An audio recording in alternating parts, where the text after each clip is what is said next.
Presented by MS Film Fanfara. Yo, listen out there.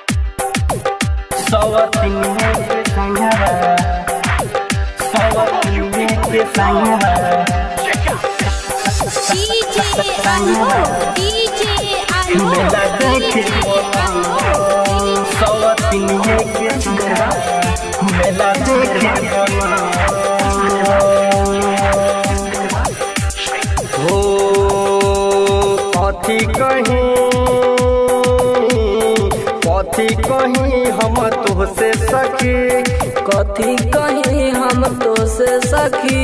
सवतिनिये के संगवा मेला देखे बोला। कथी कहीं हम तोहसे सखी, सवतिनिये के संगवा मेला देखे बोला, मेला देखे बोला। सवतिनिये के संगवा मेला देखे बोला। सवतिनिये के संगवा, सवतिनिये के संगवा, संगवा मेला देखे बोला। Recording by MS Film Fanfara. सवतिनिये के संगवा मेला देखे बोला। सौतिन के संगवा में जाके माजा मारे, मन कर नतिया के मारी झाड़ू से, झाड़ू से। कदेला पागल हो घर से भागल हो, ओकरा के सखी रे कथी कहीं, कथी कहीं। अशोक दीवाना,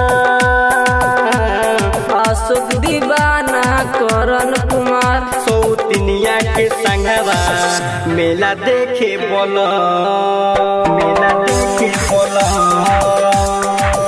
सवतिनिये के संगवा मेला देखे बोला।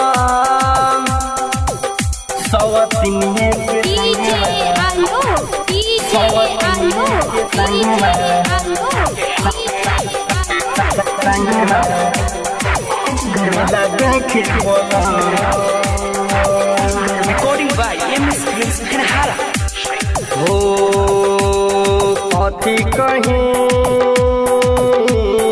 कथी कहीं हम तोहसे सखी, कथी कहीं हम तोहसे सखी। सवतिनिये के संगवा मेला देखे बोला।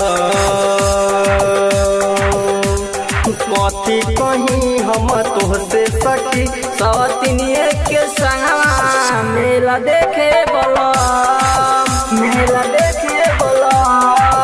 सवतिनिये के संगवा मेला देखे बोला।